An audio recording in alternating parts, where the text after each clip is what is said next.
C'est par une conférence débat axée sur le cancer de la prostate que le délégué spécial, le général de brigade Jules Ibrahim Rapot-Chombo, a lancé la campagne de sensibilisation, de dépistage et de prévention dénommée Novembre Bleu contre les cancers masculins le vendredi 10 novembre 2023 dans la salle Hubert Martial Ntoutoum Obam de l'hôtel de ville de Libreville. Comme nous le savons désormais, le chef de l'État, président de la transition, président de la République, son Excellence, Monsieur le général de brigade Brice Clotaire Oligui Nguema et son épouse, la première dame, Madame Zita Oligui Nguema, ont fait du bien-être des populations gabonaises l'une des principales priorités et la santé de celle-ci la première. Comme avec Octobre Rose, mois dédié au cancer féminin ou cancer du sein, aujourd'hui le tour revient aux hommes pour la lutte contre les cancers de la prostate en ce mois de novembre baptisé Novembre Bleu. Pour cela, ces hautes autorités n'ont ménagé aucun effort pour que cette édition ait lieu dans notre pays en général et dans notre commune en particulier, en déployant au profit des populations masculines tous les moyens nécessaires au dépistage massif, à la prise en charge des cas suspects. Le thème national de cette 4e édition, contre le cancer, je m'y engage, à une vie saine, nous rappelle et nous interpelle tous sur l'importance de préserver notre bien-être en tant qu'être humain. La vie est à préserver en adoptant des pratiques saines. Comme je l'ai dit avec Octobre Rose, je le dis également avec Novembre Bleu, contre le cancer, la mairie de Libreville s'engage à une vie saine. La conférence débat a été animée par le professeur Stevie Ndangou Milama, chef de service adjoint urologie du centre hospitalier universitaire de Libreville. À l'entame de son exposé, le conférencier a fait un bref aperçu de l'origine de la campagne de sensibilisation Novembre Bleu. C'est Movember, ça vient du mouvement Movember. Movember, c'est la contraction de Mo. Mo, c'est moustache en anglais, mais ça, c'est les Australiens qui le disent comme ça. Et November pour le mois de novembre. Donc, ils ont fait cette contraction qui veut dire Movember pour eux. Et donc, c'est une invitation à garder la moustache. Et donc, garder la moustache, on rase la barbe et on ne garde que la moustache pour que ça marque. En fait, dès que vous allez croiser une personne, la personne va être surprise et vous demandera pourquoi vous ne gardez que la moustache qui a l'air un peu touffue. À ce moment-là, vous pouvez commencer à sensibiliser sur les cancers masculins. Ce groupement, cette association permet également de lever des fonds donc, dans la lutte contre les cancers. Vous savez que la recherche ne fait qu'avancer, notamment dans le cancer de la prostate. Et donc, ce mouvement Movember contribue à donc, lever des fonds. L'assistance composée des adjoints au maire, des responsables et agents municipaux a été édifiée sur les cancers masculins et en particulier le cancer de la prostate. Qu'est-ce que la prostate ? Parce qu'on parle de cancer de la prostate, beaucoup ne savent pas ce que c'est. La prostate, c'est une glande. Une glande, c'est un organe qui a pour rôle de produire des hormones. Donc c'est une glande qui est impaire, c'est-à-dire qu'elle est unique dans le corps humain et qui n'existe que chez l'homme.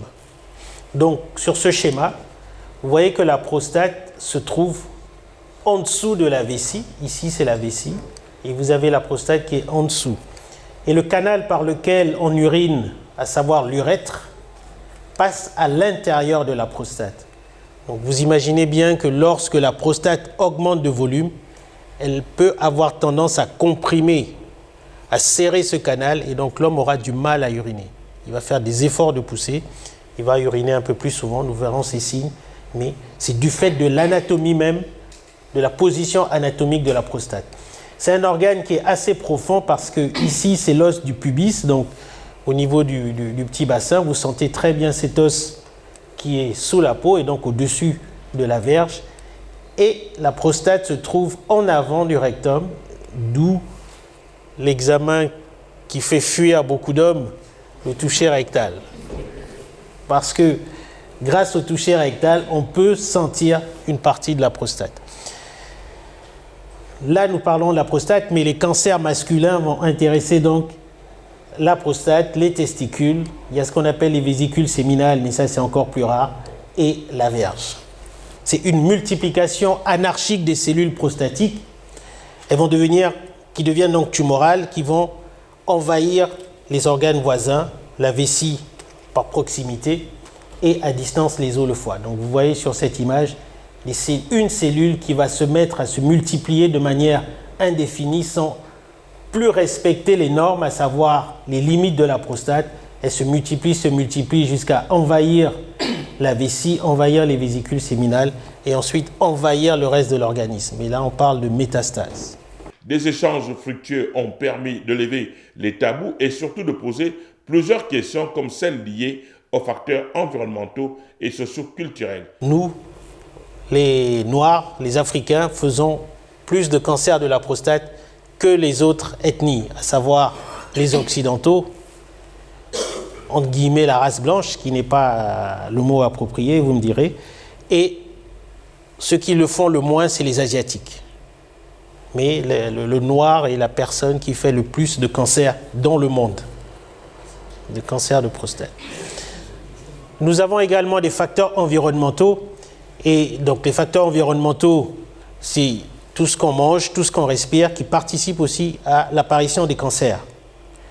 Et ces facteurs ont été mis en exergue dans plusieurs études américaines. Ce qu'ils faisaient, c'est que les Japonais qui ont le taux, qui ont la prévalence la plus faible, on étudiait la prévalence du cancer de la prostate chez les Japonais qui vivent aux États-Unis, qui sont donc de deuxième, troisième génération, et on se rendait compte que leur prévalence se rapprochait des Américains, donc des autochtones.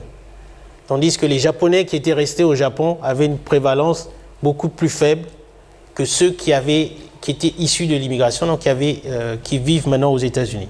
Donc, ce qui a fait penser que les facteurs environnementaux jouaient un rôle dans la survenue de ces cancers. C'est le 5e adjoint au maire, Issam Malam Salatou, qui a clos cette rencontre en lançant un appel au dépistage. Au sortir de cette conférence débat, le professeur Stevin Dangou Milama a livré son sentiment. C'était très enrichissant parce que pour nous, l'idéal c'est souvent de communiquer. Il y a beaucoup, comme je l'ai dit durant la présentation, il y a beaucoup d'a priori. Mais ça c'est normal, hein, c'est la culture. Nous sommes dans un monde très connecté, donc avec tout ce qu'on lit sur Internet, donc il y a beaucoup de choses qui renforcent ou pas nos a priori.